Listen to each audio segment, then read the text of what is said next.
রাসূলুল্লাহ সাল্লাল্লাহু আলাইহি ওয়াসাল্লাম এক হাদিসে গোটা দুনিয়ার মানুষকে 4 শ্রেণীতে বিভক্ত করেছেন।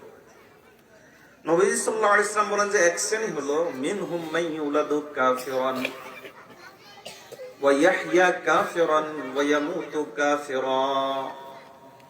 এক শ্রেণী হলো যারা জন্মগ্রহণ করবে কাফের অবস্থায়, কাফেরদের ঘরে, হিন্দুর ঘরে হিন্দু, খ্রিস্টানের ঘরে খ্রিস্টান, বৌদ্ধের ঘরে বৌদ্ধ, জীবন যাপন করবো অমুসলিম অবস্থায় আর মারাও যাবে অমুসলিম অবস্থায়। আরেক শ্রেণী হলো ওয়ামিনহুম মান ইউলাদু মুমিনান ওয়া ইয়াহইয়া মুমিনান ওয়া ইয়ামুতু মুমিনা। আরেক শ্রেণী যারা জন্মগ্রহণ করবে মুমিন অবস্থায়, জীবন যাপন করবে মুমিন অবস্থায় আর মারাও যাবে আলহামদুলিল্লাহ ঈমান অবস্থায়। আরেক শ্রেণী হলো ওয়ামিনহুম মান ইউলাদু কাফিরান ওয়া ইয়াহইয়া কাফিরান ওয়া ইয়ামুতু কাফিরা ওয়া ইয়ামুতু মুমিনা। আরেক শ্রেণী হলো এরা কাফেরের ঘরে জন্ম নেবে, কাফেরের ঘরে জন্ম নেওয়ার কারণে, অমুসলিমের ঘরে জন্ম নেওয়ার কারণে তার চলাফেরা, সংস্কৃতি সবকিছু তাদের মতো হবে। তবে আল্লাহ তাআলা হয়তো কোন এক সময় তাকে হেদায়েতের একটা ওসিলা দিয়ে দিবেন, ফলে সে ঈমান নিয়ে আসবে।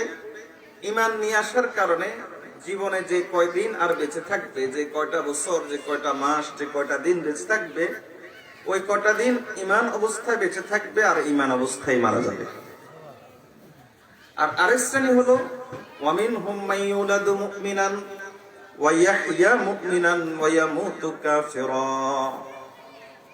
আরেক শ্রেণী হলো যারা জন্মগ্রহণ করবে মুমিন অবস্থায়, ঈমানদার হয়ে জন্মগ্রহণ করবে, মুসলমানের ঘরে মুসলমান। ওয়া ইয়াহইয়া মুমিনান, এবং জীবন যাপন করব ঈমান নিয়ে, হয়তো মসজিদে নামাজ পড়বে, জুমাতে যাবে, ওয়াজ মাহফিলে যাবে, আল্লাহর কাছে পানাহ চাই। ওয়া ইয়ামুতু কাফিরা, কিন্তু মারা যাবে সে বেঈমান হয়ে, এমন একটা কাজ করে বসবে যে কাজের কারণে তার ঈমান চলে যাবে।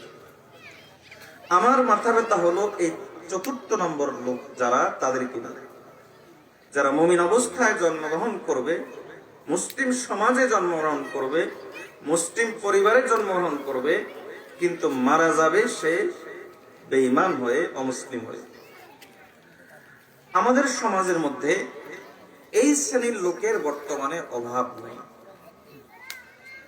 এই শ্রেণীর লোক কি পরিমাণ আছে, একটা ছোট্ট হাদিস আপনাদেরকে শোনাই, তাহলে বুঝবেন। রাসূলুল্লাহ সাল্লাল্লাহু আলাইহি ওয়াসাল্লাম হাদিসের মধ্যে বলেন যে কিয়ামতের আগের একটা অবস্থা এমন হবে, ইউসবিহুর রাজুলু মুমিনান ওয়া ইউমসি কাফিরা ওয়া ইউমসি মুমিনান ওয়া ইউসবিহু কাফিরা।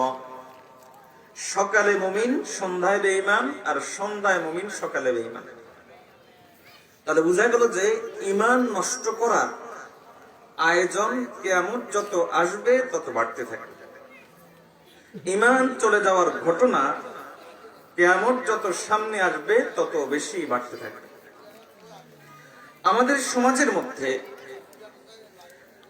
যেই মাধ্যমে সবচাইতে বেশি মানুষ মুমিন হয়েও, মুসলিম সমাজে জন্মগ্রহণ করেও, মুসলিম পরিবারে জন্মগ্রহণ করেও, ঈমানদার পরিবারে জন্মগ্রহণ করেও যেই কারণে মানুষ সবচাইতে বেশি ঈমান হারা হয়, তার কারণ হলো 4টা।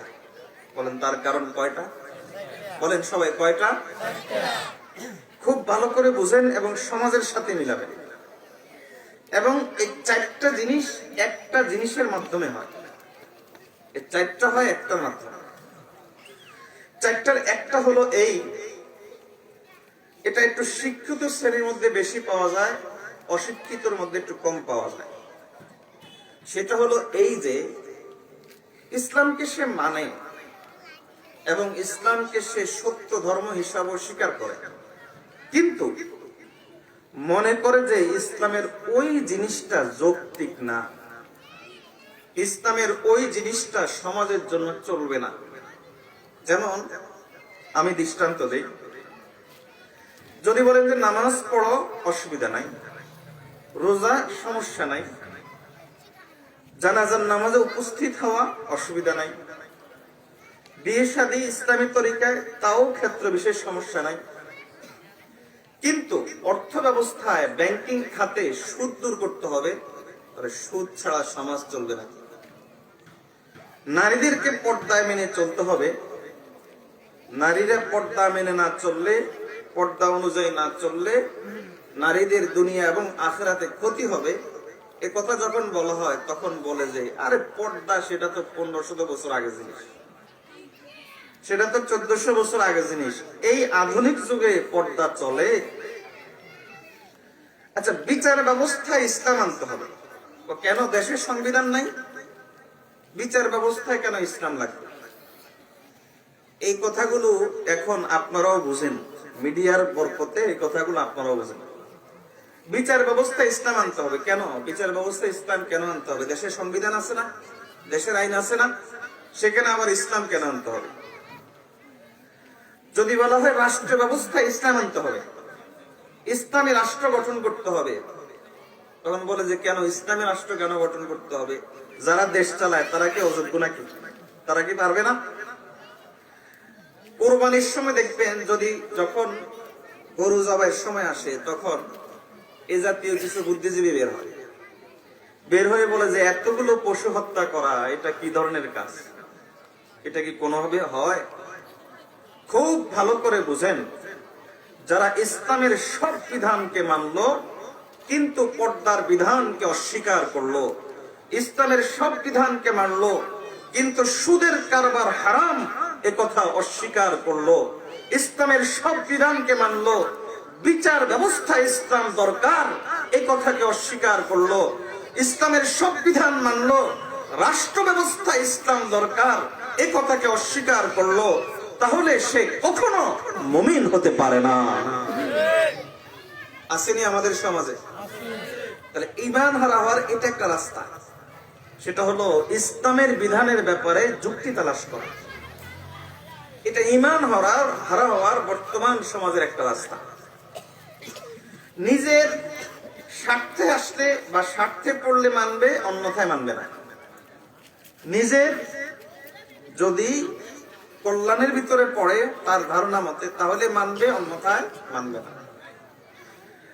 আরেকটা ব্যবস্থা আমাদের সমাজে কুফরির আরেকটা ব্যবস্থা হলো, ঈমান নষ্ট করার আরেকটা ব্যবস্থা হলো এই ইসলামের শিআর, অর্থাৎ যেগুলোকে দেখে মানুষ মনে করে এটা ইসলামের, যেটা দেখে মানুষ মনে করে যে এটা ইসলামের জিনিস, ইসলামের এই ধরনের শিআরকে নিয়ে যারা কটাক্ষ করে, যারা বিদ্রুপ করে, এই ইসলামের এই শিআরকে নিয়ে বিদ্রুপ করার কারণে ঈমান হারা হয়। বলেন তো আমাদের সমাজে এরকম আছে কিনা? যেমন আমি আপনাদেরকে জিজ্ঞেস করি, মসজিদ এটা কি দেখলে এ কথা মনে হয় যেটা হিন্দুদের কিছু না মুসলমানদের কিছু মনে হয়? বলেন, আমার সাথে উত্তর দেন, এটা কার জিনিস মনে হয়? মুসলমানদের। মাদ্রাসা দেখলে এটা কি মনে হয়? এটা হিন্দুদের জিনিস না আমাদের জিনিস? দাড়ি দেখলে কি মনে হয়? এটা কি অমুসলিমদের না আমাদের? টুপি দেখলে কি মনে হয়? অমুসলিমদের না আমাদের? পাগড়ি দেখলে কি মনে হয়? অমুসলিমদের না ইসলামের? পাঞ্জাবি দেখতে কি মনে হয়? অমুসলিমদের না ইসলামের? অর্থাৎ যেই জিনিস ইসলামের দেখলে মনে হয় ওটাকে বলো ইসলামের শিআর, ইসলামের সাইন, ইসলামের আলামত, ইসলামের নিদর্শন। কোন ব্যক্তি যদি ইসলামের এই ধরনের নিদর্শনকে দেখতে না পারে, এবার বলেন তো আমাদের সমাজে মসজিদ মাদ্রাসা দেখতে পারে না এমন লোক আছে কিনা? বিশেষ করে মাদ্রাসা দেখতে পারে না এমন লোক আছে কিনা? এটার জন্য এখন শিক্ষিত আর অশিক্ষিত লাগে না, এখন এটা সবখানেই পাওয়া যায়, যে এমনকি গ্রামে গঞ্জেও পাওয়া যায়। মাদ্রাসা কেন দেখতে পারে না? এই মাদ্রাসার লোকগুলো আমার নেত্রীর বিরুদ্ধে আন্দোলন করছে হেফাজতের সময়, আছে কিনা বলেন? এই মাদ্রাসার লোকগুলো, হুজুর গুলা ওই হেফাজতের সময় 2013 সালে আমার দলের বিরুদ্ধে আন্দোলন করছে, এই জন্য মাদ্রাসা দেখতে পারে না। মসজিদ দেখতে পারে না কেন? কে মসজিদের মিম্বরে বসে বসে হুজুর সরকারের বিরুদ্ধে করে, তাদের মতো আর তাদের ধারণা মতো যে মসজিদে বসে বসে হুজুর সরকারের বিরুদ্ধে কয়। এজন্য মসজিদ দেখতে পারে না, দায়ী টুপি দেখতে পারে না। কেন? হুজুরদের কারণেই এই আওয়ামী লীগের পতন হয়েছে। আছে কিনা সমাজে বলেন? এই হুজুরদের কারণেই স্বৈরাচারী সরকারের পতন হয়েছে। স্বৈরাচার তো আমরা বলি, তারা তো বলে না, তাদের কাছে তো শেখ মুজিব নবীর মতো। তো এই হুজুরদের কারণে এদের পতন হয়েছে। মনে রাখবেন, যারা দাড়ি দেখতে পারে না, টুপি দেখতে পারে না, মসজিদ দেখতে পারে না, মাদ্রাসা দেখতে পারে না, এগুলোকে যারা মৌলবাদের কারখানা বলে, এগুলোকে যারা আধুনিকতার বিরুদ্ধে মনে করে, জঙ্গিবাদের কারখানা বলে, এগুলোকে যারা কটাক্ষ করে, তাদের ঈমান থাকে না, ঈমান হারা হয়ে যায়। তাহলে বোঝা গেল যে আমাদের সমাজে এবার বুঝেছেন ঈমান হারা হওয়ার কয়টা ব্যবস্থা সবচেয়ে বেশি? বলেন কয়টা? চারটা। বলেন কয়টা?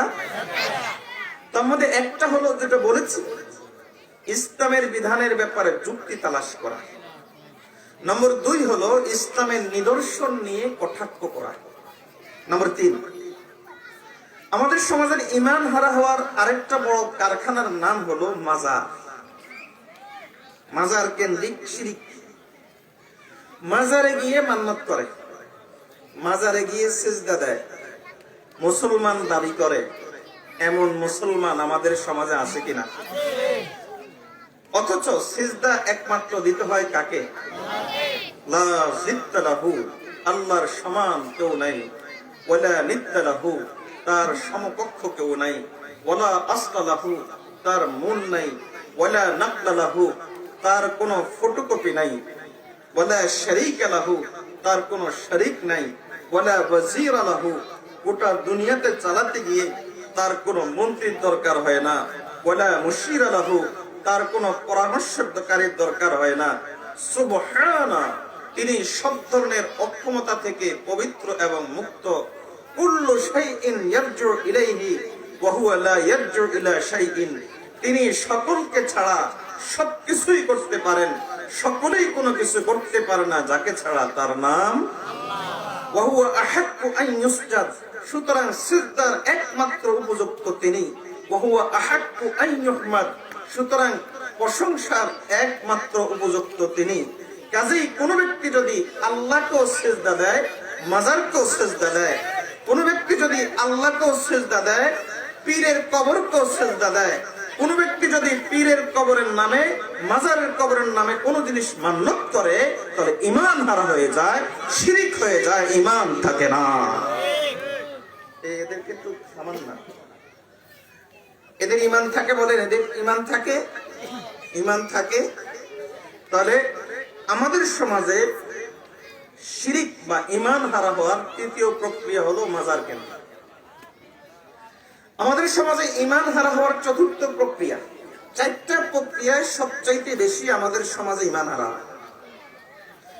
4 নম্বর প্রক্রিয়া হলো ইসলামের কোন বিধানকে বোঝা মনে করা। যেমন, আমি এই মিথ্যা কথা ছাড়া এই যুগে কি কখনো মুক্তি সম্ভব? আসেনি আমাদের সমাজে এরকম কথা বলার লোক, যে মিথ্যা কথা ছাড়া এই যুগে কি কোনো মুক্তি সম্ভব? ইসলামের বিধানকে সে বোঝা মনে করলো, মিথ্যা কথা বলাটাকে সে সহজ মনে করলো। বিপরীতে কবিরা গুনাহ যেগুলো আছে, ইসলামের বিধান একদিকে মানাটাকে সে বোঝা মনে করছে, বিপরীতে কবিরা গুনাহকেই সে সহজ মনে করছে। এর মাধ্যমে সঙ্গে সঙ্গে ঈমান হারা হয় না, তবে আস্তে আস্তে আস্তে আস্তে ঈমান হারা হওয়ার দিকে অগ্রসর হয়। আস্তে আস্তে তার ঈমান চলে যাওয়ার দিকে অগ্রসর হয়। এজন্য আমাদের সমাজে এরকম বহু লোক দেখবেন যে কবিরা গুনাহ করা মনে করে সহজ। মেয়ের বিয়ে লাগছে, টাকা পয়সা হাতে নাই, অসুবিধা নাই, ওই যে এনজিও আছে তো, সুদের ভিত্তিতে ঋণ নিয়ে আসবো, সহজ। তাহলে সুদকে সে সহজ মনে করলো। সুদের প্রসঙ্গ যখন এসেছে, কোরআন হাদিসের কথা না, কোরআন হাদিসের থেকে সরাসরি না, তবে কোরআন হাদিসের সার বক্তব্য আপনাদেরকে 1 মিনিটে বলি। এর আগে আমি আপনাদেরকে জিজ্ঞেস করি, শুকর হারাম কিনা? আচ্ছা, পায়খানা এটা হারাম কিনা? শুকর কোন পর্যায়ের হারাম? এই পর্যায়ের হারাম যে একজন মুসলমানের অন্তরে যখন শুকরের গোশত এই কথা আসে, তখন ঘৃণায় অন্তরটা রিরি করে উঠে। পায়খানা এই পর্যায়ের হারাম যে কোনো মানুষ শুনলে শুধু শোনার সঙ্গে সঙ্গে তার খানা বন্ধ হয়ে যায়, এই পর্যায়ের হারাম। কিন্তু শুকর হারাম, পায়খানা হারাম, এই হারামগুলো সম্পর্কে আল্লাহ যে পরিমাণ কথা বলেছেন, সুদের কারবার হারাম এই বিষয়ে আল্লাহ এর চাইতে কঠোর কথা বলেছেন। কথা কি বুঝাতে পেরেছি?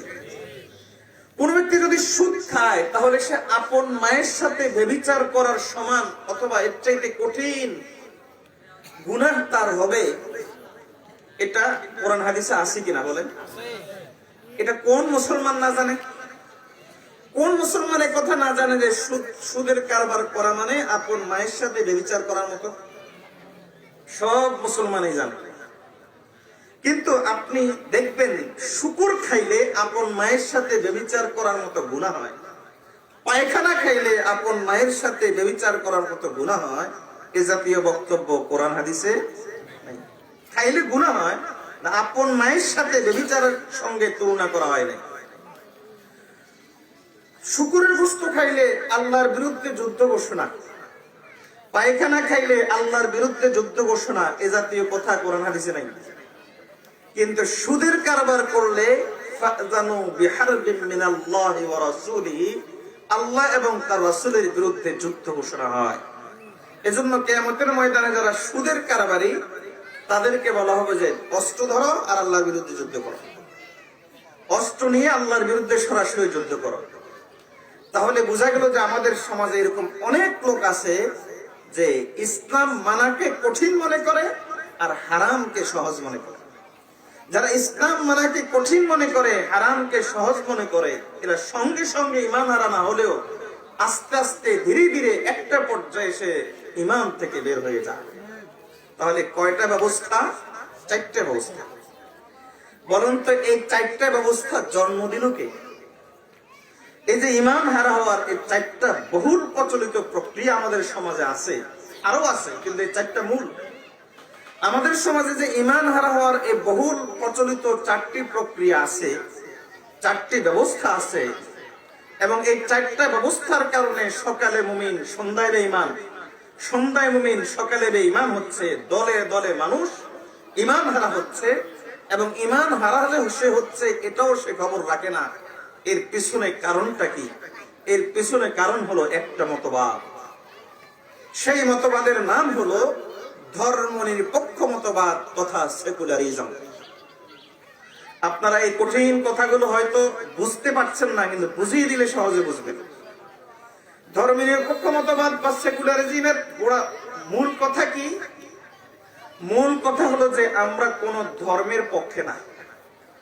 ধর্ম মানুষ করবে ব্যক্তিগত জীবনে। আমি ব্যক্তি হিসাবে নামাজ পড়বো, অসুবিধা নাই। ব্যক্তি হিসাবে আমি রোজা রাখবো, সমস্যা নাই। ব্যক্তিগত জীবনে সে ধর্ম পালন করবে, কিন্তু অর্থনৈতিক জীবনে, রাষ্ট্রীয় জীবনে, শিক্ষা ব্যবস্থায়, বিচার ব্যবস্থায় সব জায়গাতে ধর্ম আনতে হবে, এ কথা তারা মানতে রাজি না। ফলে হলো কি, যখন অর্থনৈতিক বিভাগ থেকে যখন ইসলাম চলে গেল, ধর্মনিরপেক্ষ মতবাদ ঢুকলো, তখন ওই জায়গাতে হালাল ব্যবসার মোকাবেলায় সুদ ঢুকে গেল। আমার কথা কি বুঝতেছেন? মুসলমানদের মধ্যে সুদ ঢুকে গেল। যখন বিচার ব্যবস্থায় সেখান থেকে ইসলামকে বাদ দেওয়া হলো, তখন ওই জায়গাতে কুফরি সংবিধান, কুফরি মতবাদ ঢুকে গেল। যখন রাষ্ট্র ব্যবস্থা থেকে ইসলাম বাদ দেওয়া হলো, তখন ওই জায়গাতে কুফরি সংবিধান আর কুফরি মতবাদ ঢুকে গেল।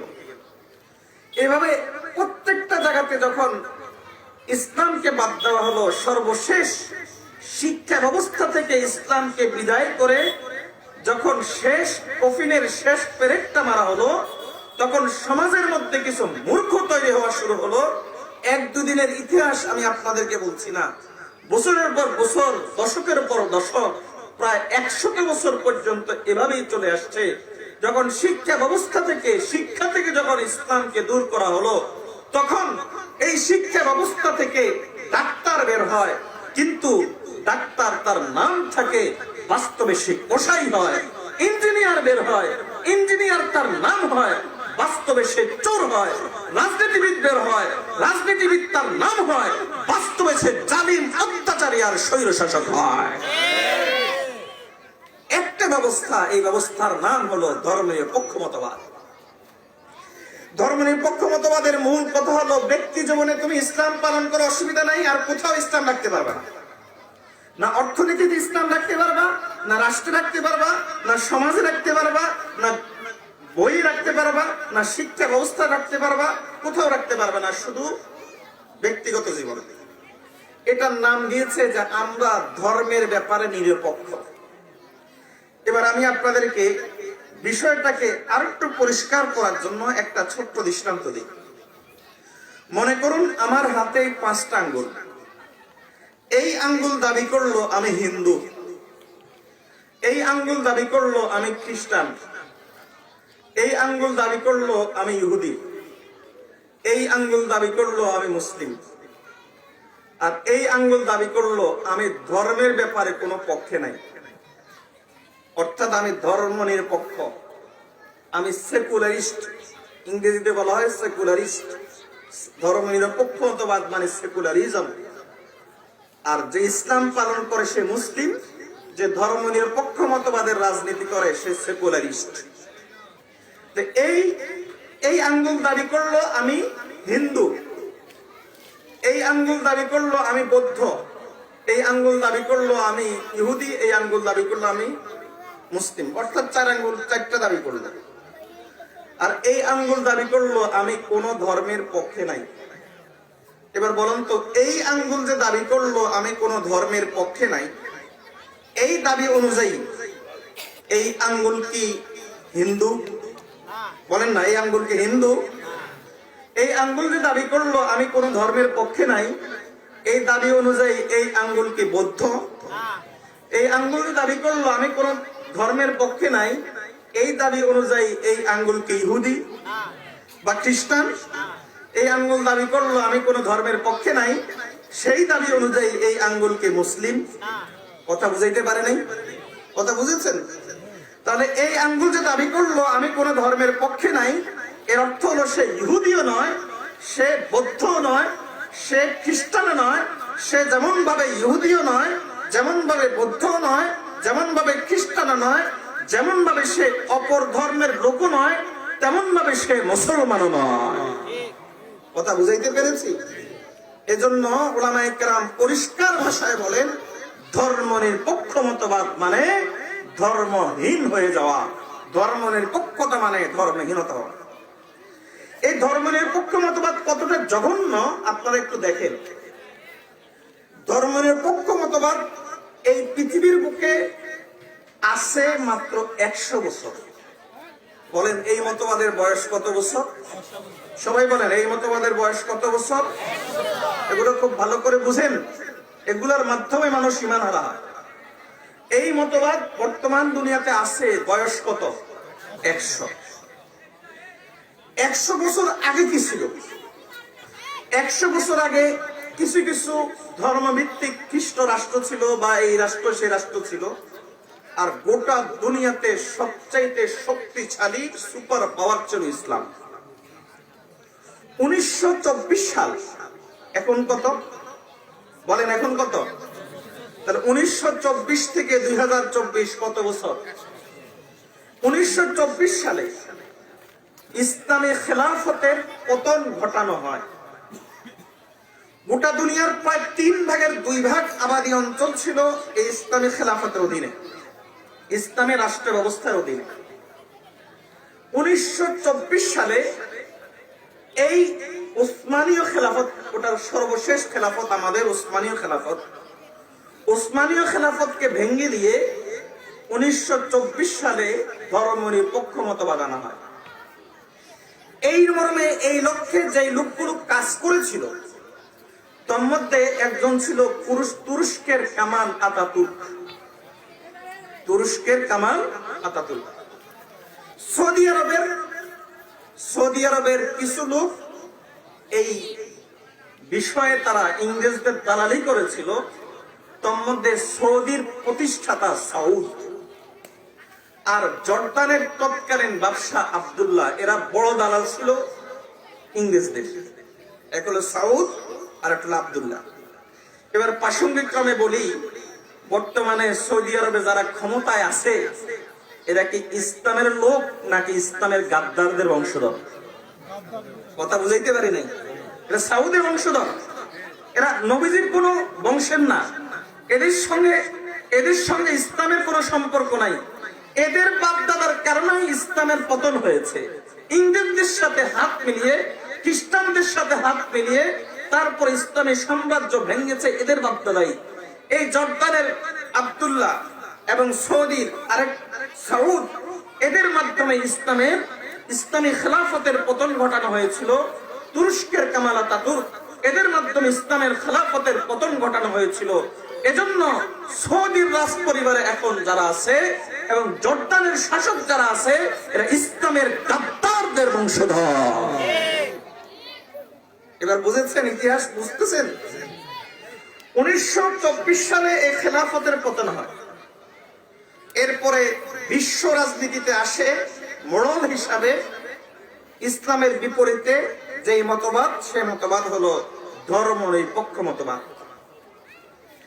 এই মতবাদ আসার পরে এই পর্যন্ত শুধুমাত্র এই মতবাদকে প্রতিষ্ঠিত করার জন্য মুসলিম অমুসলিম মিলিয়ে গোটা বিশ্বের মধ্যে মানুষ হত্যা করা হয়েছে 2.5 কোটি। বলেন কত? এই 100 বছরে হত্যা হয়েছে কত? বেশি দূরে যাওয়া লাগবে না, আমাদের দেশটাই দেখেন। এই ধর্মনিরপেক্ষ মতবাদের আমাদের দেশে প্রধান প্রচারকারী হলো বিগত স্বৈরাচারী সরকার, লেডি ফেরাউন। তারা বলতো যে আমরা ধর্মনিরপেক্ষ মতবাদের রাজনীতি করি, বলতো না? তো এই লেডি ফেরাউন, এই ধরেন 100 বছরের যতগুলো ধর্মনিরপেক্ষ মতবাদাবলম্বী সেকুলারিস্ট গেছে, তাদের একজন হলো এই লেডি ফেরাউন। এই লেডি ফেরাউনের হাতে কি পরিমাণ মানুষ খুন হয়েছে, কি পরিমাণ আলেম উলামা জেলে গিয়েছে, কি পরিমাণ মানুষ নির্যাতিত হয়েছে। ধর্মনিরপেক্ষ মতবাদ এর আরেকটা প্রবর্তক হলো সিরিয়ার বাশার আল আসাদ। সে শিয়া অনুসরণ করত, কিন্তু রাজনৈতিক ক্ষেত্রে সে ধর্মনিরপেক্ষ মতবাদ। সিরিয়ার এই বাশার আল আসাদের মাধ্যমে প্রায় 8.5 লক্ষ সিরীয় মুসলমানকে হত্যা করা হয়েছে, হত্যা করেছে গত 54 বছরে সে এবং তার বাবা। এবার চিন্তা করেন ধর্মনিরপেক্ষ মতবাদ কত জঘন্য। হাজার হাজার মানুষকে জেলে পোড়া হয়েছে। আমাদের লেডি ফেরাউন যেরকম আয়নাঘর বানিয়েছিল, ওরা ওখানে এরকম সেদানা কারাগার নাকি একটা কারাগার বানিয়েছিল। হাজার হাজার মানুষকে এই আয়নাঘরে নিয়ে অমানবিক নির্যাতন চালিয়েছে, মা বোনদেরকে ধর্ষণ করেছে। ধর্মনিরপেক্ষবাদ মতবাদ প্রতিষ্ঠার জন্য 2টা বিশ্বযুদ্ধ হয়েছে। প্রথম বিশ্বযুদ্ধে মুসলিম অমুসলিম মিলিয়ে প্রায় 4 লক্ষ মানুষ মারা গেছে। দ্বিতীয় বিশ্বযুদ্ধে প্রায় 6.5 লক্ষ মানুষ মারা গেছে। এই মতবাদ প্রতিষ্ঠিত করার জন্যই জাপানের হিরোশিমা নাগাসাকিতে পারমাণবিক ফেলা হয়েছে। লক্ষ লক্ষ জাপানি মানুষ মারা গেছে। আজ পর্যন্ত এই হিরোশিমা নাগাসাকিতে শিশু জন্মগ্রহণ করলে বিকলাঙ্গ হয়ে জন্মগ্রহণ করে। এই মতবাদের প্রবক্তাই হলো আমাদের দেশের কথার কথা মোদী। এই মোদীর কারণে, মোদীর আমলে গুজরাটে কি পরিমাণ মুসলমানকে হত্যা করা হয়েছে। এই মতবাদের প্রবক্তা এই পর্যন্ত যতগুলো লোক ছিল, যতজন যত জায়গায় রাষ্ট্র ক্ষমতায় এসেছে এবং বিশ্বের ক্ষমতায় আছে, সব জায়গাতেই গণহত্যা হয়েছে, সব জায়গাতেই কেবল স্বৈর শাসন হয়েছে, মানুষের উপর নির্যাতনের স্টিমুলার চালানো হয়েছে। আমার কথা বুঝতেছেন আপনারা? তাহলে এই মতবাদ হলো বর্তমান দুনিয়ার সবচাইতে বড় শত্রু, হলো ধর্মনিরপেক্ষ মতবাদ। মানবতার শত্রু, ইসলামের শত্রু। আপনারা বলতে পারেন যে তাহলে মনে হয় আমাদের দেশের রাজনৈতিক প্রেক্ষাপটে বলে যে আমাদের দেশে তাহলে বিএনপি তো ভালো আছে। মনে রাখবেন যে যারা রাষ্ট্রযন্ত্রে রাষ্ট্র পরিচালনার ক্ষেত্রে ইসলাম চায় না, বিচার ব্যবস্থায় যারা ইসলাম চায় না, রাষ্ট্র পরিচালনার ক্ষেত্রে যারা ইসলাম চায় না, তারা ওটার নাম জাতীয়তাবাদ দেখ, তারা ওটার নাম ধর্মনিরপেক্ষ মতবাদ দেখ, সরাসরি যেটাই দেখ না কেন এরাও মূলত ধর্মনিরপেক্ষ মতবাদ, এরাও মূলত ধর্মনিরপেক্ষ মতবাদ। এই জন্য আমরা দেখি এক দখলদার যায় আরেক দখলদার আসে, এক চোর যায় আরেক চোর আসে, এক ছিনতাইকারী যায় আরেক ছিনতাইকারী আসে, এক সন্ত্রাসী যায় আরেক সন্ত্রাসী আসে। কারণ সেকুলারিজম যে নামে আসুক না কেন, সন্ত্রাস দুর্নীতি সৃষ্টি করা ছাড়া সমাজে আর কোনো কিছু সৃষ্টি করতে পারে না। তাহলে আমাদের সমাজে মানুষ ঈমান হারা হওয়ার এটা একটা বড় প্রক্রিয়া। এই চারটা প্রক্রিয়ার মধ্যে সবচাইতে বেশি সাপোর্ট পায় ধর্মনিরপেক্ষ মতবাদের কাছে। এই জন্য দেখবেন ধর্মনিরপেক্ষ মতবাদ হুজুরদের কাছে যাইতে রাজি নাই, কিন্তু নির্বাচন শুরু করার জন্য শাহজালালের মাজারে যাবে। কথা বুঝেন নাই? এই ধর্মনিরপেক্ষ মতবাদ ইলম শিখতে রাজি নাই, কিন্তু নির্বাচনের প্রচার শুরু করার জন্য শাহজালালের মাজারে যাবে। কোন একটা মাজারে যদি কোনো ক্ষতি হয়, দেখবেন যে এদের মন জ্বলে যায়। আল্লাহর ওলিদের দেশ বলে বলে এদের মন জ্বলে যায়। সবকিছুই হলো খোলস, সবকিছুই হলো কেবলমাত্র মানুষকে ধোঁকা দেওয়ার উদ্দেশ্যেই করা হয়। সবকিছু হলো মানুষের আবেগকে টানার উদ্দেশ্যে করা হয়। মূল উদ্দেশ্য একটাই, সেটা হলো ইসলাম ঠেকাও। মূল উদ্দেশ্য একটাই, রাষ্ট্র ইসলাম আনা যাবে না। মূল উদ্দেশ্য একটাই, বিচার ব্যবস্থা ইসলাম আনা যাবে না। মূল উদ্দেশ্য একটাই, অর্থনৈতিক ব্যবস্থা ইসলাম আনা যাবে না। আল্লাহ আমাদেরকে এই মতবাদ থেকে বের হয়ে আসার তৌফিক দান করুন, সকলে বলে আমিন। কথা দীর্ঘ হয়ে যাচ্ছে, আমি অন্যদিকে চলে গেছি। আমি যেটা বলতে চাইছিলাম, মূল আলোচনার পিছনে চলে যান। আমি যেটা বলতে চাইছিলাম, আল্লাহ প্রত্যেক মানুষের হিসাব নেবেন কিয়ামতের দিন, মনে আছে? তবে দুই শ্রেণীর মানুষের আল্লাহ তাআলা হিসাব নেবেন না। এক শ্রেণী হলো যাদেরকে আল্লাহ বিনা হিসাবে জান্নাত দিয়ে দিবেন। তাদের সংখ্যা হবে 70,000, আর ওই 70,000-এর প্রত্যেকে আবার 70,000 করে সুপারিশ করে করে জান্নাতে নিতে পারবে। আর আরেক শ্রেণী হলো সম্পূর্ণ এর বিপরীত, যাদেরকে আল্লাহ বিনা হিসাবে জাহান্নাম দিয়ে দিবেন। এরা হলো কারা? এরা হলো ওই সমস্ত লোক যাদের আমলনামাতে কুফরি আছে, যাদের আমলনামাতে শিরিক আছে। কুফরি এবং শিরিক থাকলে আল্লাহ বলেন, ফালা নুকিমু লাহুম ইয়াউমাল কিয়ামাতি ওয়াজনা, আমি একবার হিসাব নিব, দেখব ঈমান আছে কিনা।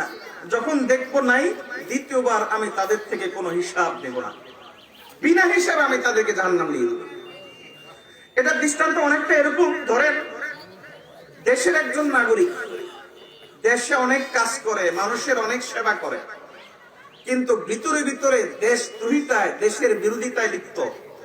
তাহলে ওই ব্যক্তি যতই দেশের সেবা করুক, কিন্তু তার দেশদ্রোহিতা প্রকাশ যদি পেয়ে যায়, তাহলে কি সে শাস্তি মুক্ত থাকবে নাকি তাকে শাস্তি দেওয়া হবে? ঠিক তেমনি ভাবে একজন বেঈমান কাফের, সে মানুষের যত সেবাই করুক, অমুসলিম সে মানুষের যত সেবাই করুক, দুনিয়ার জগতে সে ভালো মানুষ সাজতে পারবে, অথবা মানবতার দরদি উপাধি নিতে পারবে, মানুষের ভালোবাসাও হয়তো ক্ষেত্র বিশেষ পাবে, কিন্তু আখিরাতে জান্নাত পাবে না। আখিরাতে সে কখনো জান্নাত দেখবে না। রাসূলুল্লাহ সাল্লাল্লাহু আলাইহি ওয়াসাল্লাম পরিষ্কার ভাষায় বলেছেন, লা ইয়াদখুলুল জান্নাতা ইল্লা মুমিন, আখিরাতে মুমিন ছাড়া আর কেউ জান্নাতে প্রবেশ করতে পারবে না। কারণ সে আল্লাহদ্রোহী, সে আল্লাহদ্রোহী, যত ভালো কাজই করুক আল্লাহদ্রোহী। এজন্য ভালো কাজের পুরস্কার সে দুনিয়াতেই পেয়ে যাবে। ভালো কাজ করলে মানুষ তাকে ভালো বলবে, মানুষ তাকে শ্রদ্ধা করবে, মানুষ তাকে ভালোবাসবে, কিন্তু আখিরাতে সে জান্নাত পাবে। আখিরাত, তাহলে বোঝা গেল আখিরাতে সকলেরই হিসাব নিকাশ হবে। হিসাব নিকাশ হবে কিভাবে? মুহাদ্দিসিনে কেরাম বলেন দুই ভাবে হইতে পারে, কিংবা তিন ভাবে। একটা হলো এই যে কিছু মানুষকে আল্লাহ তাআলা সরাসরি মিজানের পাল্লাতে উঠিয়ে দেবেন, আমল না, সরাসরি তাকেই, ব্যক্তিকেই আল্লাহ মিজানের পাল্লাতে উঠিয়ে দিবেন। যেমন হাদিসের মধ্যে এসেছে, হযরত আব্দুল্লাহ ইবনে মাসউদ রাদিয়াল্লাহু তাআলা আনহুকে একদিন রাসূলুল্লাহ সাল্লাল্লাহু আলাইহি ওয়াসাল্লাম বললেন যে কিছু একটা দেখিয়ে বললেন যে ওই গাছ থেকে ওই জিনিসটা নিয়ে আসো। ধরেন বললেন গাছ থেকে ডাব পেড়ে নিয়ে আসো বা খেজুর পেড়ে নিয়ে আসো। আব্দুল্লাহ ইবনে মাসউদ রাদিয়াল্লাহু তাআলা আনহু যখন ওই খেজুর বা যেটা নবীজি আনতে বলেছেন সেটা আনার জন্য গাছে উঠলেন। গাছে উঠতে গিয়ে আব্দুল্লাহ ইবনে মাসউদ রাদিয়াল্লাহু তাআলার পায়ের গোছা খুলে গেছে। পায়ের গোছা বুঝছেন তো, পায়ের গোছাটা খুলে গেছে। তো সাহাবায়ে কেরাম দেখলেন যে আব্দুল্লাহ ইবনে মাসউদের পায়ের গোছাটা একবারে চিকনা চাকনা, কিন্তু আব্দুল্লাহ ইবনে মাসউদ ছিলেন মোটা সোটা লোক, এত মোটা শরীরে এত চিকন পা। এটা দেখে সাহাবায়ে কেরাম হেসে ফেললেন। আমরা এরকম দৃশ্য দেখলে অনেক সময় হেসে ফেলি, তো সাহাবায়ে কেরাম হেসে দিলেন। রাসূলুল্লাহ সাল্লাল্লাহু আলাইহি ওয়াসাল্লাম তখন সঙ্গে সঙ্গে বললেন যে তোমরা আব্দুল্লাহ ইবনে মাসউদের পা দেখে হাসতেছো যে এত মোটা শরীরে এত চিকনা পা? শুনো, লারিজলু আব্দুল্লাহি আসতালু ফিল মিজানি মিন উহুদিন। শুনো, এই আব্দুল্লাহর পাগুলো কিয়ামতের দিন উহুদ পাহাড়ের চাইতে মিজানের পাল্লাতে বেশি ভারী হবে।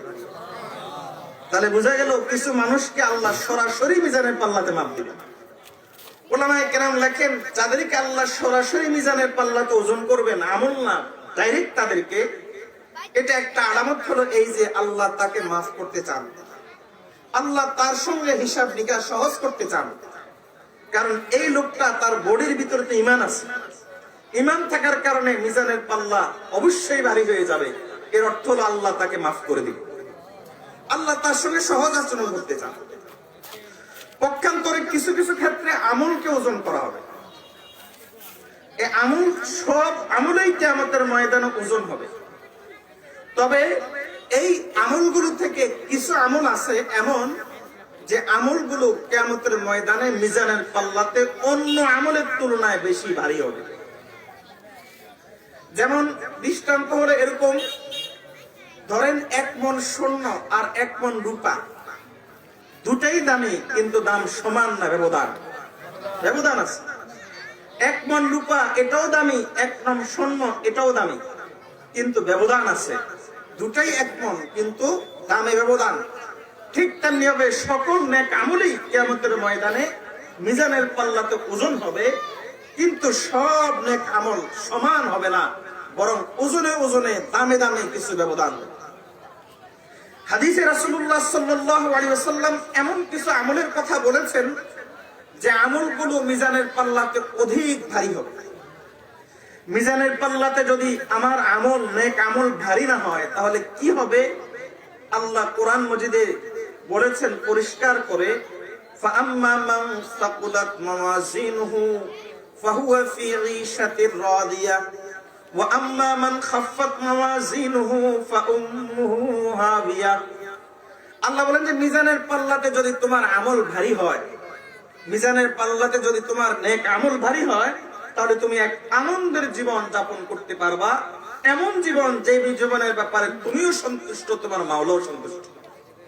এমন এক জীবন, এমন এক আনন্দের ভিতরে তুমি জীবন যাপন করতে পারবা, মা লা আইনুন রাআত ওয়ালা উযুনুন সামিআত ওয়ালা খাতারা আলা কলবি বাশার।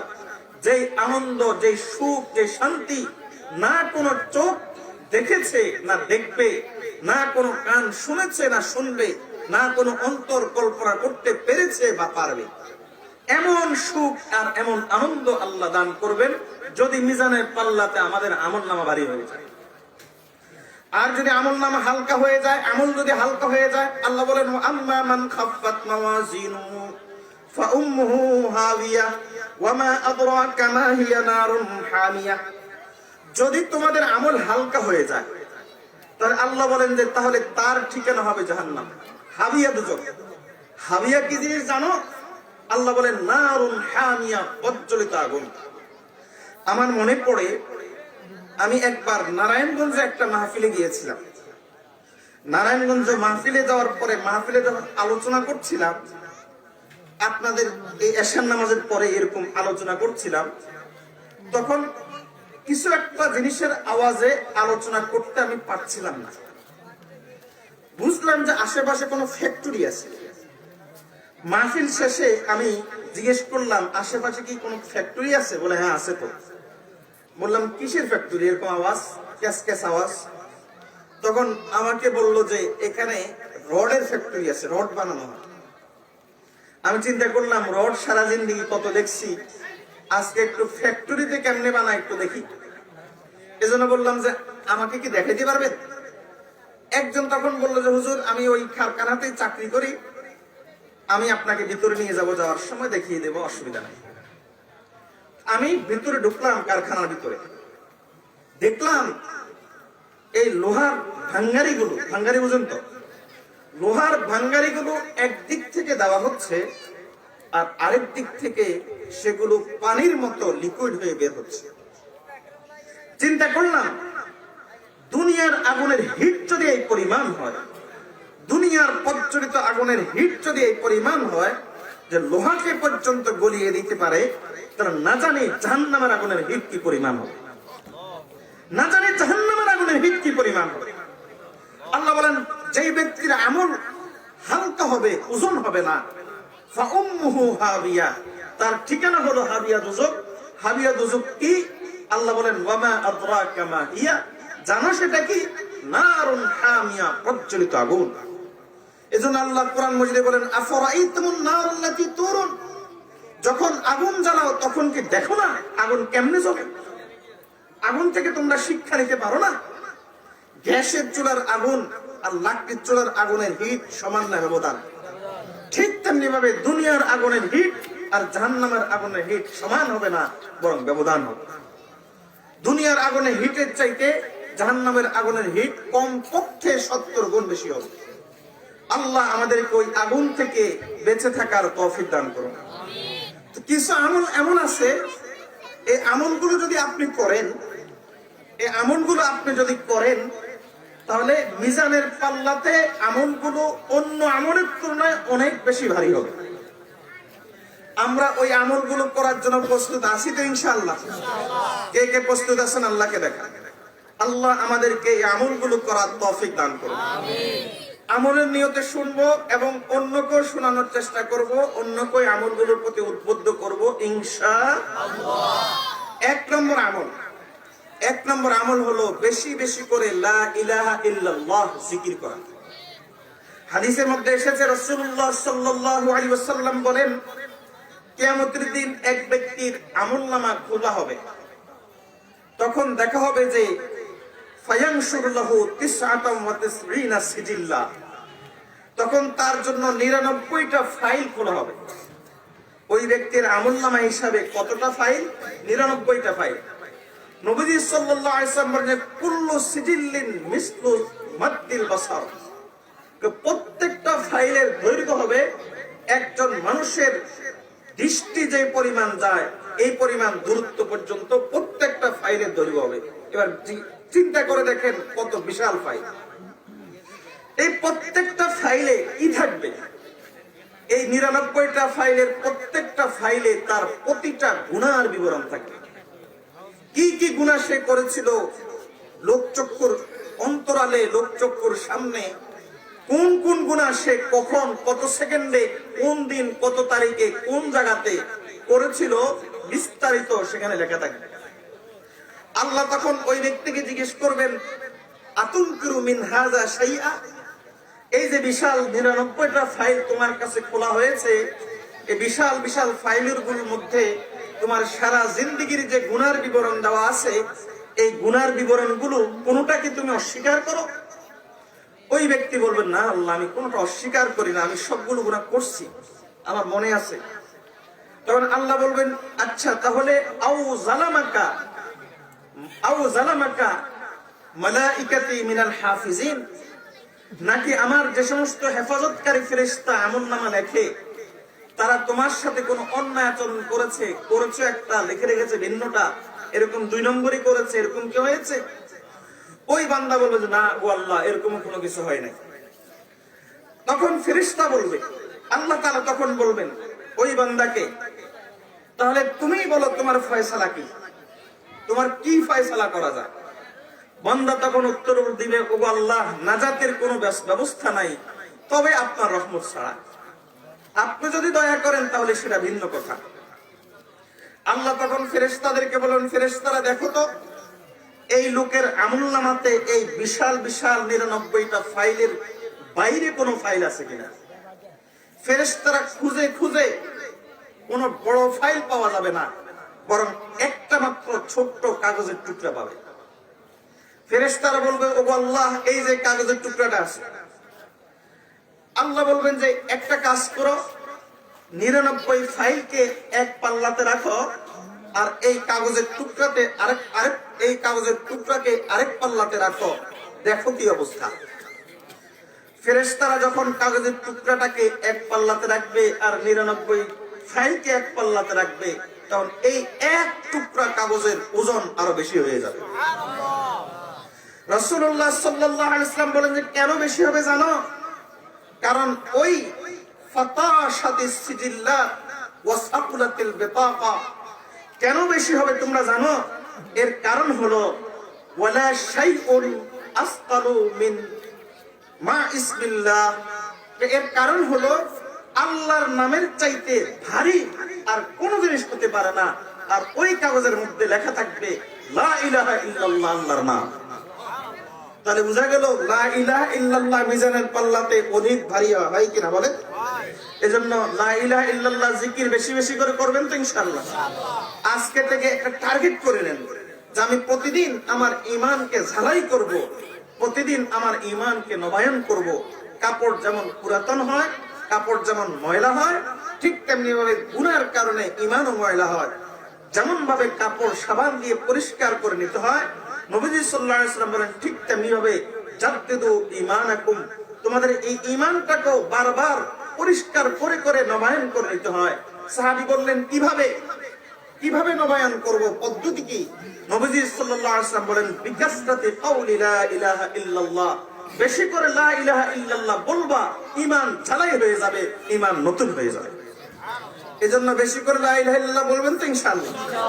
আজকে থেকে একটা টার্গেট করেন, প্রতিদিন অন্তত 100 বার, 200 বার, 500 বার একটা টার্গেট করেন। কারণ টার্গেট না করলে আমল করা হয় না।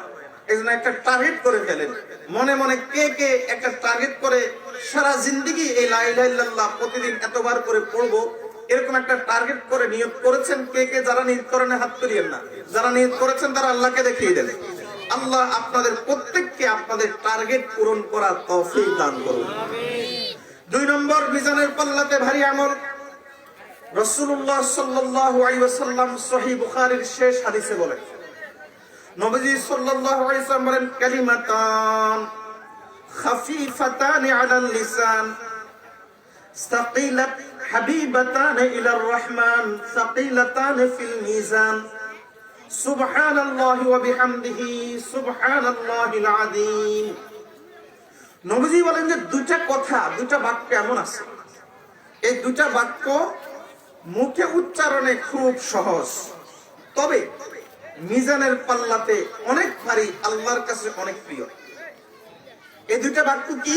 আমার সাথে বলেন সুবহানাল্লাহি ওয়া বিহামদিহি। কি ভাত খান নাই মনে হয় নাকি? তাহলে বলেন সুবহানাল্লাহি ওয়া বিহামদিহি সুবহানাল্লাহিল আযীম।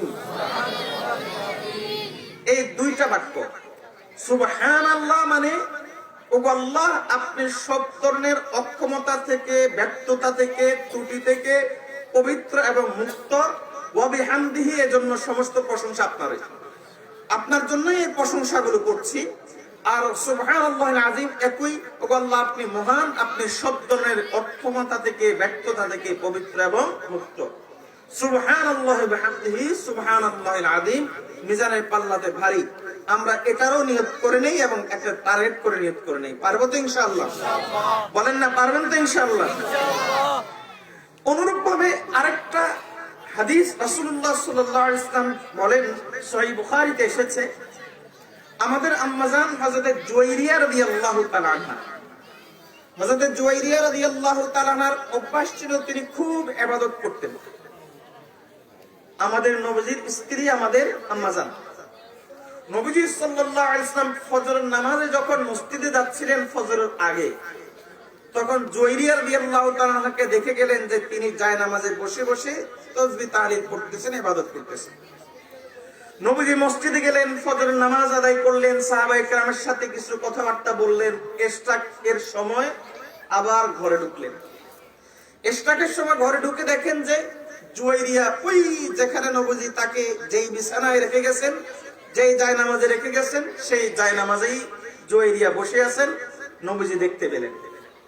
নবীজি সাল্লাল্লাহু আলাইহি ওয়াসাল্লাম তখন জুয়াইরিয়া রাদিয়াল্লাহু তাআলাকে জিজ্ঞেস করেন, জুয়াইরিয়া, আমি যাওয়ার পর থেকে এই পর্যন্ত তুমি আর মনে হয় জায়নামাজ থেকে উঠো নাই, ইবাদত করেছো? বলে হ্যাঁ। আপনি যাওয়ার পর থেকে এই পর্যন্ত আমি তাসবিহ তাহলিল বিভিন্ন ইবাদত করেছি। নবীজি সাল্লাল্লাহু আলাইহি ওয়াসাল্লাম বলেন যে দেখো জুয়াইরিয়া, আমি মাত্র 4টা কথা, 4টা বাক্য 3বার বলেছি। আমার ওই 4টা বাক্য 3বার যে বলেছি, ওই 4টা বাক্যকে যদি এক পাল্লাতে রাখা হয়, আর কিয়ামতের দিন তোমার ফজরের আগ থেকে শুরু করে ইশরাক পর্যন্ত যে আমলগুলো করেছো, এগুলোকে যদি ভিন্ন পাল্লাতে রাখা হয়, তাহলে ওই 4টা বাক্যের ওজন মিজানের পাল্লাতে আরো বেশি ভারী হয়ে যাবে। ওই 4টা বাক্য কি? নবীজি সাল্লাল্লাহু আলাইহি ওয়াসাল্লাম বলেন, আমি ওই 4টা বাক্য বলেছি, আমার সাথে বলেন সুবহানাল্লাহি ওয়া বিহামদিহি। বলেন সুবহানাল্লাহি ওয়া বিহামদিহি আদাদা খালকিহি ওয়া রিদা নাফসিহি ওয়া জিনাতা আরশিহি ওয়া মিদাদা কালিমাতিহি। যদি না পারেন একজন আলেমের কাছ থেকে লিখে নিবেন, মুখস্থ করে নেবেন। খুব দামি আমল, মিজানের পাল্লাকে ভারী করে দেয়। এমন আমল মিজানের পাল্লাকে অনেক বেশি ভারী করে দেয়। নবীজি সাল্লাল্লাহু আলাইহি ওয়াসাল্লাম বলেন যে সুবহানাল্লাহি ওয়া বিহামদিহি আদাদা খালকিহি, ও আল্লাহ আপনার সৃষ্টি যে পরিমাণে আছে, এই পরিমাণে আপনার প্রশংসা করছি, আপনার পবিত্রতার ঘোষণা দিচ্ছি। ওয়া রিদা নাফসি, ও আল্লাহ যে পরিমাণ প্রশংসা করলে আপনি খুশি হয়ে যাবেন, এই পরিমাণ প্রশংসা আপনার করছি। এবং ও আল্লাহ যে পরিমাণ আপনার কালিমাগুলো লেখার জন্য কালির দরকার হবে, এই পরিমাণ প্রশংসা আপনার করছি। আর ও আল্লাহ আপনার আরশের ওজন যে পরিমাণে, এই পরিমাণে আপনার প্রশংসা করছি। এই বাক্যগুলোর অর্থ হলো এই, নবীজি বলেন এই বাক্যগুলো মিজানের পাল্লাতে অনেক বেশি ভারী হবে। মিজানের পাল্লাতে ভারী হবে আরেকটা আমল হলো মিজানের পাল্লাতে ভারী হবে দুরূদ শরীফ। এই মর্মে একটা সংক্ষিপ্ত ভাবে দীর্ঘ হাদিস বলার চেষ্টা করি। রাসূলুল্লাহ সাল্লাল্লাহু আলাইহি ওয়াসাল্লাম বলেন, কিয়ামতের দিন হযরতে আদম আলাইহিস সালাম দৈর্ঘ্যে লম্বা হওয়ার কারণে, সবার চাইতে লম্বা হওয়ার কারণে কিয়ামতের গোটা ময়দানের দৃশ্য তার সামনে থাকবে। আদম আলাইহিস সালাম দেখতে পাবেন কিয়ামতের ময়দানে কিছু মানুষকে ফেরেশতারা শিকল বন্দী করে জাহান্নামের দিকে টেনে টেনে নিয়ে যাচ্ছে। আদম আলাইহিস সালাম দেখেই চিনে ফেলবেন এরা হলো শেষ নবীর উম্মত। এজন্য আদম আলাইহিস সালাম আমাদের নবীজিকে ডাক দিবেন ইয়া আহমদ বলে, হে আহমদ। নবীজির আরেকটা প্রসিদ্ধ নাম মুহাম্মদ, আহমদ, এই দুটাই নবীজির সবচেয়ে প্রসিদ্ধ নাম। ইয়া আহমদ বলে নবীজিকে ডাক দিবেন। নবীজি সাল্লাল্লাহু আলাইহি ওয়াসাল্লাম তখন দৌড়ে গিয়ে বলবেন লাব্বাইক ইয়া আবাল বাশার, হে মানব কুলের পিতা, আমি উপস্থিত, আমাকে কেন ডেকেছেন? আদম আলাইহিস সালাম তখন মুখে কিছু না বলে ইশারা দিয়ে দেখাবেন, ওই যে দেখেন। নবীজি সাল্লাল্লাহু আলাইহি ওয়াসাল্লাম বলেন যে আমি দেখে চিনে ফেলবো এরা হলো আমার উম্মত। নবীজি বলেন তখন আমি ফেরেশতাদের হাত থেকে আমার এই উম্মতগুলোকে ছাড়ানোর জন্য ফেরেশতাদের দিকে একটা দৌড় দিব। ধমকের সুরে তাদেরকে বলবে এরা আমার উম্মত। ফেরেশতারা তখন আমাকে অত্যন্ত বিনয়ের সাথে বলবে, আজকের দিনে আমরা একজনের কথাই শুনি, আল্লাহর কথা আর কারো কথা শুনি না। নবীজি সাল্লাল্লাহু আলাইহি ওয়াসাল্লাম বলেন তখন আমি বুঝে যাব আমাকে কোথায় ধর্ণা দিতে হবে। আমি তখন আল্লাহর দিকে সরাসরি তাকাবো এবং আমি আমার এক হাতকে কপালে নিয়ে যাব। আরেক বর্ণনাতে এসেছে আমি আমার এক হাতকে দাড়িতে নিয়ে যাব। মুহাদ্দিসগণ বলেন কোনো বিরোধ নাই। মানুষ যখন বেশি টেনশন করে তখন চেহারাকে এভাবে বুলায়, বারবার বুলায়, তাহলে কপাল হাতেও যাবে, দাড়িতেও যাবে।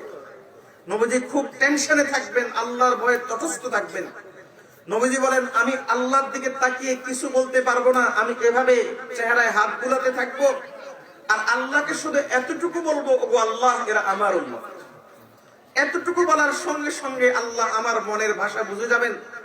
আল্লাহ ফেরেশতাদেরকে তখন উদ্দেশ্য করে বলবেন, ফেরেশতারা এই মুহূর্তে আহমদ যা বলে তা শোনো। নবীজি সাল্লাল্লাহু আলাইহি ওয়াসাল্লাম বলেন যে ফেরেশতাদের এই কথায়, আল্লাহর এই কথায় আমি দৌড়ে গিয়ে তখন ফেরেশতাদের কাছ থেকে আমার এই উম্মতগুলোকে ছাড়িয়ে নেব, ছাড়িয়ে এনে তাদেরকে সরাসরি আমি শিকল সহ মিজানের পাল্লাতে উঠিয়ে দেব। কিন্তু তাদের আমল তখন হালকা থাকবে, ওজন হবে না, মুক্তির ব্যবস্থা হবে না।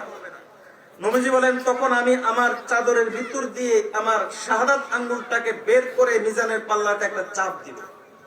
মিজানের পাল্লাতে চাপ দেওয়ার সঙ্গে সঙ্গে মিজানের পাল্লা ভারী হয়ে যাবে। তখন ওই লোকগুলো বলবে যে আপনি কে, এত সুন্দর চেহারার অধিকারী, আপনাকে তো চিনলাম না, আর আপনি কেনই বা আজকের দিনে আমাদের এত বড় উপকার করেছেন। নবীজি সাল্লাল্লাহু আলাইহি ওয়াসাল্লাম তখন বলবেন, আমি তোমাদের নবী, আমি তোমাদের রাসূল, আর আজকে এত বড় উপকার করেছি এর কারণ হলো তোমরা আমার উপর বেশি বেশি করে দুরূদ পড়তে। তাহলে বোঝা গেল দুরূদ আপনি যদি বেশি পড়েন তাহলে মিজানের পাল্লাতে আমলটাও ভারী হবে। বুঝেছেন? মিজানের পাল্লাতে ভারী হবে। আরেকটা আমল রাসূলুল্লাহ সাল্লাল্লাহু আলাইহি ওয়াসাল্লাম বলেন, খাসলাতান, দুটা আমল এমন আছে লা ইউহাফিজু আলাইহিমা আবদুল মুসলিমুন ইল্লা দাখালাল জান্নাহ। দুটা আমল এমন আছে, এই দুটা আমল করলে কোন মুসলমান যদি নিয়মিত করতে পারে, ইউহাফিজ মানে নিয়মিত করা, যদি কোন মুসলমান নিয়মিত করতে পারে, নবী সাল্লাল্লাহু আলাইহি ওয়াসাল্লাম বলেন যে সে সঙ্গে সঙ্গে জান্নাতে যাবে। নবীজি বলেন এই আমলগুলো হুমা ইয়াসির, এই আমলগুলো সহজ, এবং এই আমলগুলো যারা করবে ওয়ামাই ইয়ামাল আলাইহিমা কালিল, এই আমলগুলো যারা করবে তারা মনে করবে যে আমলগুলো কম। আমল সহজ, কিন্তু যারা করবে তাদের ধারণা এত ছোট ছোট আমল। এই দুটো আমল কি? নবী সাল্লাল্লাহু আলাইহি ওয়াসাল্লাম বলেন একটা আমল হলো যে প্রত্যেক নামাজের পরে 10 বার সুবহানাল্লাহ, 10 বার আলহামদুলিল্লাহ, 10 বার আল্লাহু আকবার বললে সে বলবে 10 বার, বলবে সে 10 30 বার।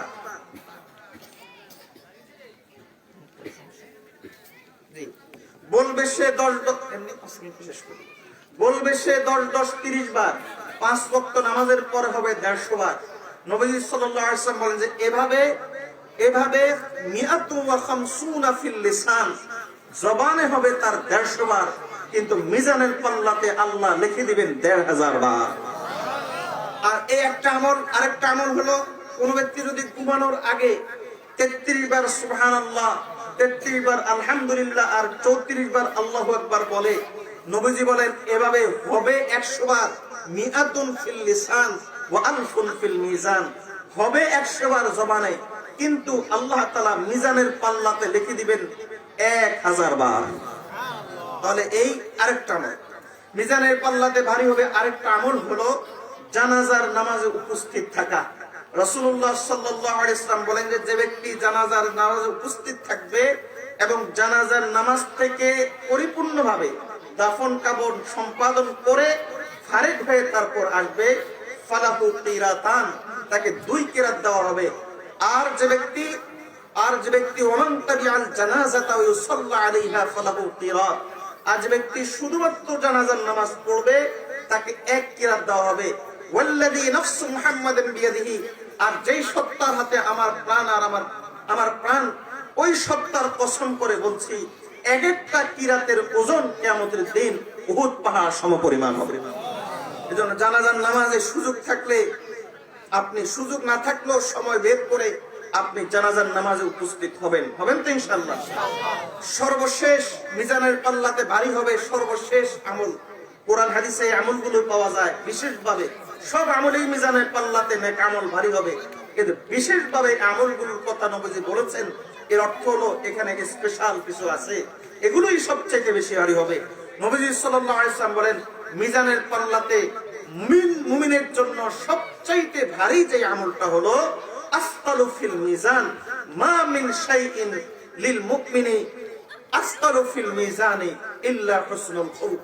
নবী সাল্লাল্লাহু আলাইহি ওয়াসাল্লাম বলেন মুমিনের জন্য মিজানের পাল্লাতে সবচাইতে বেশি ভারী হবে নামাজ নয়, রোজা নয়, হজ নয়, যাকাত নয়, দান সদকা নয়, তবে যেটা থাকলে নামাজ ঠিক হয়ে যাবে, নামাজ সুন্দর হয়ে যাবে, যেটা থাকলে রোজা কবুল হবে, যেটা থাকলে হজ কবুল হবে, যেটা থাকলে যাকাত কবুল হবে, যেটা থাকলে যাকাত আমার সাদকা কবুল হবে, এমন একটা আমল, সে আমলের নাম হলো উত্তম চরিত্র।